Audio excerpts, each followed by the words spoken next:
Hello students, welcome to the Royal Institute with Rajni. आज हम अपना टॉपिक करेंगे respiratory system in human beings. सबसे पहले हम अपने की पॉइंट्स के बारे में बात करते हैं। मेन रेस्पिरेटरी ऑर्गन है लंग्स। सेकंड जो है, these lungs are covered by double membrane that is known as the pleura. In between the pleura, pleural fluid is present which prevent us from the mechanical shock and injuries. Lungs are present in thoracic cavity. This is known as thoracic cavity. Diaphragm is a skeletal muscles. Diaphragm is a skeletal muscle which separate abdominal cavity and thoracic cavity. Breathing rate in human beings 15 to 18 times per minute. During the physical exercise it increase. Nasal cavity lined with the ciliated pseudostratified columnar epithelium. Next अभी हम diagram के बारे में discuss करेंगे। Diagram से हम कुछ questions भी लेंगे जो आप लोगों को बोर्ड के एग्जाम्स में हेल्प करेंगे। तब तक के लिए आप नोट डाउन कीजिए।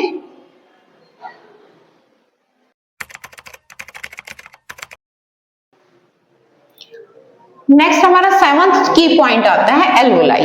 एल्वोलाई को हमने कहा है air sac, where exchange of gases take place. Exchange of gases क्यों होता है यहाँ पे? Because it is thin walled, it is made up of the non squamous epithelium, it is made up of the non ciliated, this is known as non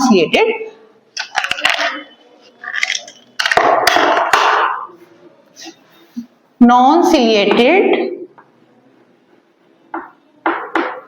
squamous epithelium।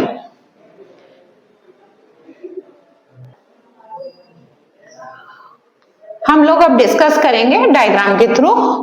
हम लोग यहां से discuss करते हैं कि एयर जब enter करती है, हमारे एयर एंटर करती है नॉस्ट्रिल के थ्रू। नॉस्ट्रिल, दो हमारी नॉस्ट्रिल्स हैं, नॉस्ट्रिल के थ्रू हमारी एयर एंटर करती है। Then it goes into the nasal passage. कहां जाती है? Nasal passage. नोज से होती कहां जाएगी? नेजल पैसेज के अंदर। उसके बाद ये एंटर करती है फेरिंग्स में। नेजल पैसेज के अंदर प्रेजेंट है mucus and hair. Mucus and hair का क्या फंक्शन है बेटा? म्यूकस जो है, हमेशा आपने देखा है कि नोज आपकी कैसी रहती है? मॉइस्ट। हेयर ट्रैप करता है dust particles, it trap the dust particles and it maintain the temperature. Then pharynx, it provides a slit-like structure that is known as a glottis, which is covered by a cartilaginous flap that is known as a epiglottis. Then it enter through the larynx, trachea. This is the trachea. ये क्या कहलाता है बेटा? Trachea. Trachea के अंदर जो है ये ट्यूब लाइक स्ट्रक्चर है, यहाँ पे प्रेजेंट है आपकी rings. These are cartilaginous rings in trachea. Cartilaginous rings are present in trachea. ये बहुत इंपॉर्टेंट क्वेश्चन है सीबीएसई बोर्ड के हिसाब से। What is the function of cartilaginous ring present in the trachea? Because it prevent the collapsing of trachea when air is not present in it. एक साथ ही इसके मैं आपका डिस्कस कर रही हूं कि जितनी भी रिंग्स हैं ये आपकी सी शेप्ड हैं। ये रिंग्स कैसी हैं आपकी? C shaped. ये सी शेप्ड क्यों होती है रिंग्स आपकी? क्योंकि इसके बैक में ही आपका फूड पाइप है, उसको एक्सपेंड करना होता है, इसियोफेगस को एक्सपेंड करना होता है, इसीलिए आपकी जो है ये स्पेस प्रोवाइड करती है। आपकी ट्रैकिया की रिंग सी शेप इसीलिए होती है। This trachea is bifurcate and goes into each lungs. Lungs में जब ये जाएंगे then it is known as bronchi. This is known as bronchi. उसके बाद ये छोटी छोटी ब्रांचेस के अंदर टूटते हैं, that is known as the bronchiole. Then alveolar duct और फिर बंचेस ऑफ ग्रेप्स जैसा जो है स्ट्रक्चर बनता है, this is known as alveoli. Alveolar sac. What is alveoli? Alveoli जो है it help in the exchange of gases.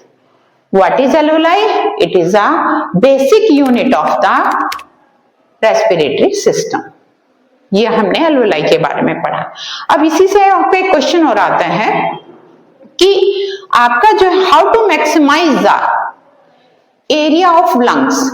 हमारे पास 80 मीटर स्क्वायर जो है एरिया हमारे पास आता है, just like as a tennis court. जब हम इनको ओपन करते हैं तो हमारे पास इतना एरिया आता है, जिसकी वजह से हम एक्सचेंज ऑफ गैसेस करते हैं। जहां भी एक्सचेंज ऑफ गैसेस होता है, वॉल कैसी रहेगी? Thin.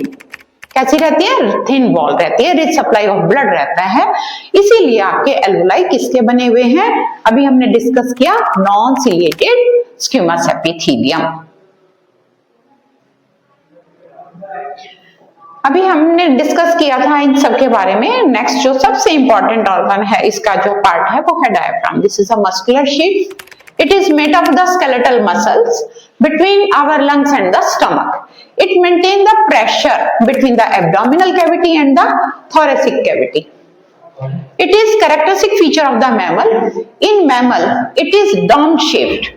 Diaphragm is controlled by medulla and pons.